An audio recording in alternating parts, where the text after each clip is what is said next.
Well, hope everyone's doing okay. Get to where I can kind of see everybody. We are still, at least for a little while, in the book of Hebrews. And did I move around on your Burke a little bit, Twitch? But we haven't been studying the book of Hebrews in kind of a verse-by-verse look. We've been trying to look at the book of Hebrews in terms of its overall context. And so we've been looking at what's, for some of us, are very, very familiar passages that if you're like me, for a lifetime, you've taken them out of context in terms of the whole book of Hebrews. And so we've all studied, as we've been reading in the last few weeks, Hebrews chapter 11. And most of the time we take Hebrews chapter 11 and we look at it trying to talk about faith, but we don't tie it with everything else that the book of Hebrews is about. It's the same thing is true in Hebrews chapter 12, the first few verses. I mean, I've heard numerous lessons on Hebrews chapter 12, the first few verses. I don't ever recall, maybe I have heard it, but I don't ever recall anyone putting it in the context of Hebrews, the book of Hebrews. So I've said it over and over and over again. I say it again tonight. What is the context of the book of Hebrews? Why is this book written? Everybody should know the answer. People give it up. Okay.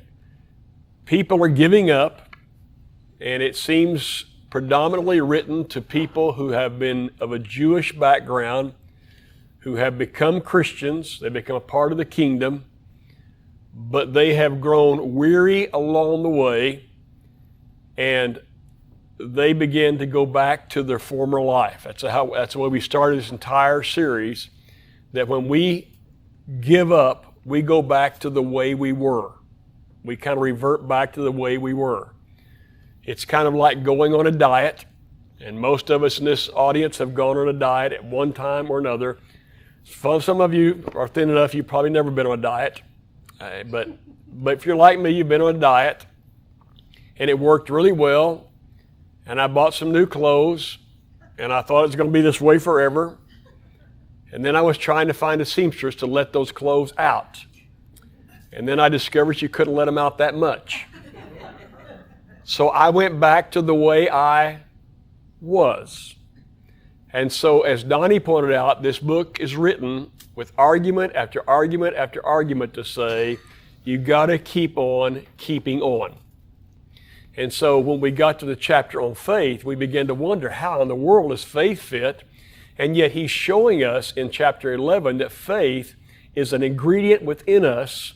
It's a quality within us. It's a belief system within us, a conviction within us that causes us to stay the course even when we would rather not stay the course. Everybody understand that? We continue on the diet even when we don't want to continue on the diet, because we have this conviction, we have this determination. I've told you before about a friend of mine who called me one morning and said, would you have time to come by my office? And I said, well, matter of fact, I'm on my way to Lee's office. I'll just swing by your office. I walked in and I said, what's going on? He said, well, not many people know this, but I went through a routine physical for a specific purpose. And he said, my PSA number was about 400. And he said, they've done some scans and they said the cancer's now in my bones and they've given me no more than 5 years to live. And he said, I'm divesting a lot of my businesses. I'm telling my kids no more investments in these properties. And he said, I'm going to give one kid so many dollars, another kid so many dollars. And I said, well, if you just adopt me and give me that same amount of money, I think you would heal faster. And so we laughed and joked about it. And he's fine. He didn't take any treatments. He refused. Instead, he bought himself a 14-place jet and flew back and forth to Germany for special dietary plans over there and special meditation plans over there. And he lost a bunch of weight, and about 3 years later, I was sitting across the table from him and I said, you ever get tired of eating like that? I mean, he wouldn't eat a piece of meat. He wouldn't eat a piece of chicken unless he pulled the skin off. I mean, you ever get tired of that? I think it almost made my friend angry with me. He said, get tired of it. He said, I had a death sentence. And now I'm alive. How could I ever get tired of eating like this? And so I thought, wow, there's so much about life that I get weary of and tired of, and yet if I go back like I used to be, guess where I end up? Maybe back in the death sentence territory. And so now we begin chapter 12. And there are beautiful words as you begin chapter 12. It's in the context of what has just been written in chapter 11 and in the context of people wanting to give up and the writer, whoever the writer is, persuading them not to give up. He said, therefore, since we are surrounded by such a great cloud of witnesses. Now, he's talking about all these people of Hebrews chapter 11, I think especially at the end when he just fires off name after name after name, and then some nameless people, and they didn't give up in spite of great and severe persecution. Since we're surrounded by such a great cloud of witnesses. Now, what do you think that means before you go any farther? What good is a great cloud of witnesses? Okay, now put it in perspective, which it will become in the perspective of an athletic contest. What good is a great crowd of witnesses? You cheer them on, and why would anybody need to be cheered on? So when our granddaughter got into karate and finally reached the level where she was going to test for the black belt, we all went to watch. It would have been better for me had I not watched, because I wanted to step in and do something, though I knew I would get killed if I stepped in and did anything. Because I got very, very angry. Because they put you out there in the center and they send one person to fight, then another person to fight, then another person to fight, until you are exhausted. You can hardly lift your arms up. You can hardly kick anymore. You can hardly do anything. And then they send 4 people in to fight. And so the person doing the fighting is so exhausted and so worn out, they can hardly block anything. They can't throw a kick. They can't throw a punch. They can't. And yet while these people are coming in and hitting on her and knocking her around, and not hard enough to knock her out or anything like that, though some do get knocked out, the whole room, we're outside, we have to watch through glass windows. The whole room, kind of like this room, the walls are lined with other black belts. And what do you think they're doing? Come on, great job, Mackenzie. Keep going, Mackenzie.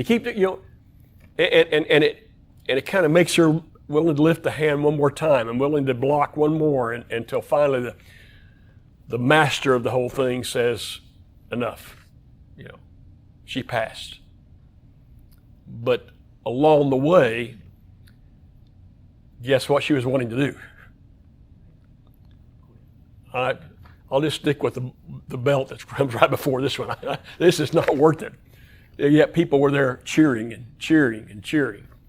And so you see it in all kinds of sporting events, especially in running events, in long distance running, in marathon runnings, when you get near the end and people can barely go, and the finish line's out there somewhere and they're getting closer, but they can barely go, and now people are lining the streets and they're cheering them on. They're saying, keep going and keep going. That's the context. Since we are surrounded by such a great cloud of witnesses. Now, by the way, all these people he talked about in this witness stand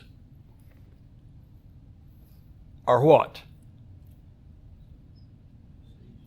Dead. They're dead. And yet you get the idea, he's at least making a picture of it, that they're still cheering us onward. And if you tie that with a lesson we had a couple of weeks ago when the two Gregs bailed out on us, and when Gary led singing, and it's a pretty good day. I'm just not sure why we need to do two Gregs. That's a joke, guys. That's a joke. Gary will come running if I say it again and chastise me. But we talked about what happens when someone dies, when a person of faith dies, a redeemed person dies, that they are with the Lord, and it seems that they are aware, and you kind of get the idea, you wonder. You kind of want, at least I kind of wonder, if all of heaven is not cheering for us.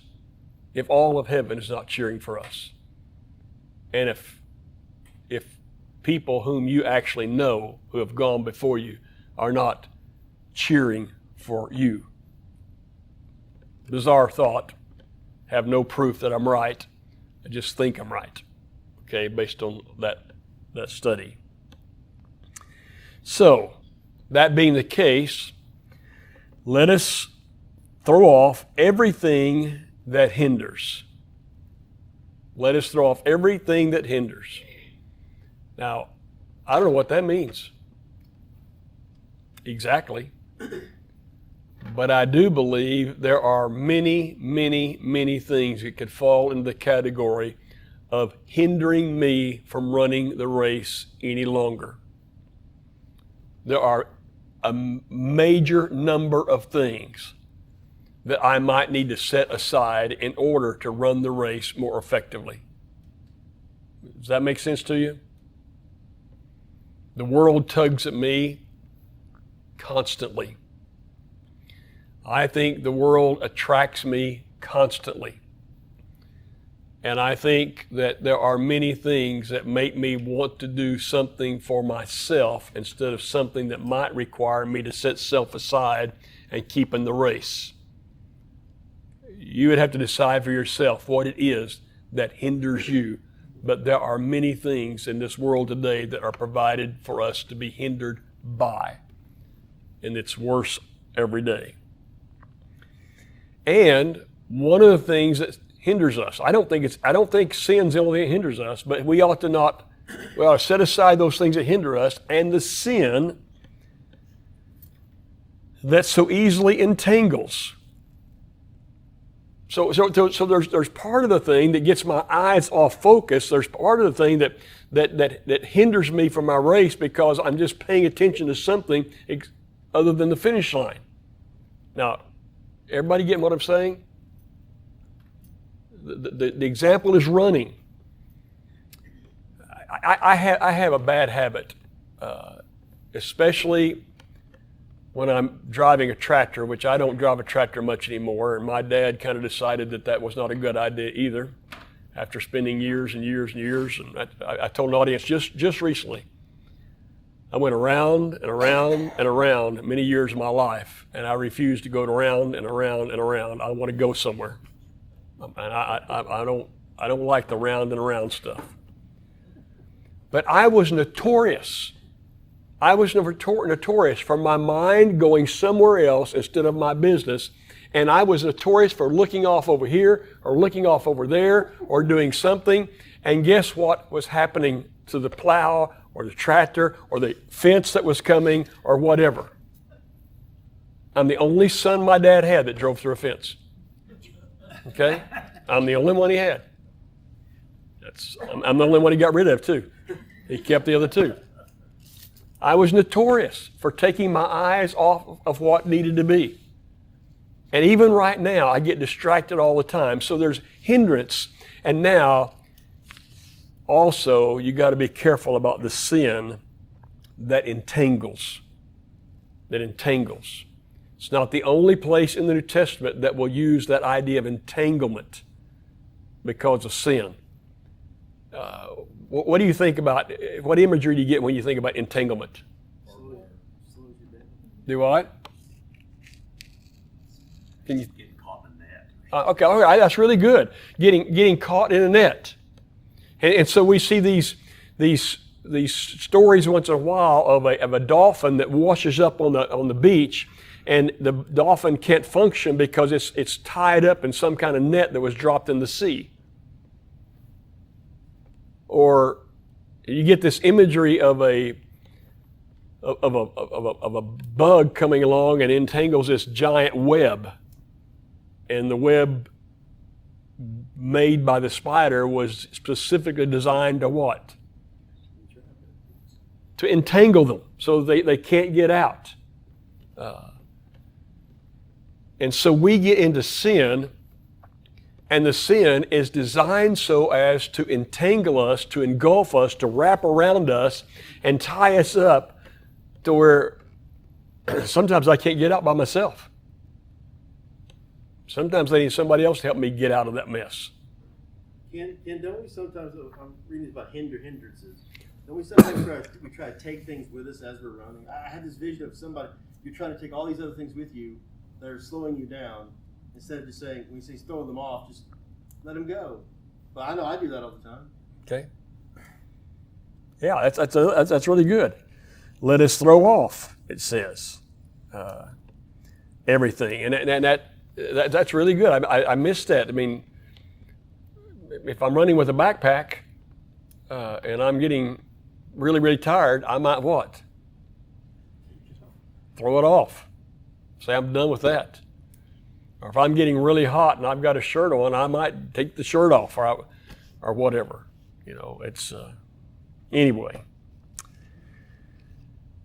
And so if we get rid of all that stuff, here's the deal. Let us run with perseverance the race that has been marked off for us. Now, why would he put the word perseverance in here? That's what he's been saying the whole book. Okay. Burke's exactly right. That's been the message of the entire book. Instead of being what someone might call me a wimp, you stay in there and fight. You stick with it. You keep going. You persevere. That means you hang on. You get a little more fortitude in you. You can do this. So let us run this race with perseverance. And it's a race that was marked out for us. That's interesting. It's a race that's been marked out for us. And I think in a general sense, when you and I were baptized into Christ, there was a race marked off for us.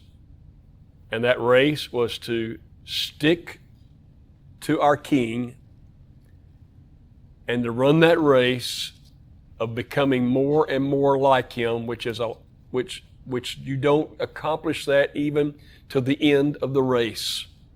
You just keep changing as time goes on, and you keep getting better. And we run this race that's been marked off for us. And guess what? I don't know if it means this or not. I don't know if it implies this or not. I don't know if I should even go here or not. But I'm going to tell you that the race in general is the same for all of us. The obstacles are sometimes very different for each of us. We all have obstacles, but sometimes the obstacles are very, very different for each one of us. And so already this week, I have encountered more than one person that has an obstacle that I'm really, really glad that I don't have. I have obstacles, but I'm really glad I don't have to face the one they're facing. Does that make sense to you? And so our job's to run. Now, I'm about out of time, so I don't want to get into the next verse, but I'll just give you a little teaser on it. You fix your eyes on Jesus. Now, what does that? What does it help me to fix my eyes on something? Focus, goal, distance runner. Finish line. So if I go back to my tractor driving days, my dad would say, you pick out a spot way down there and you don't take your eyes off of it. And you drive just straight to that spot. You do not take your eyes off of it. And those rows will be what they're supposed to be. And then when you turn around, you follow those rows and they'll be what they're supposed to be. Never let me sow anything. Never let me sow anything. Why? Took your eyes off of it. What spot, Dad? Oh, you're talking about over there? Like that? He said, no. I don't want my neighbors seeing that. So we're going to fix our eyes on something, and we'll talk about that next week.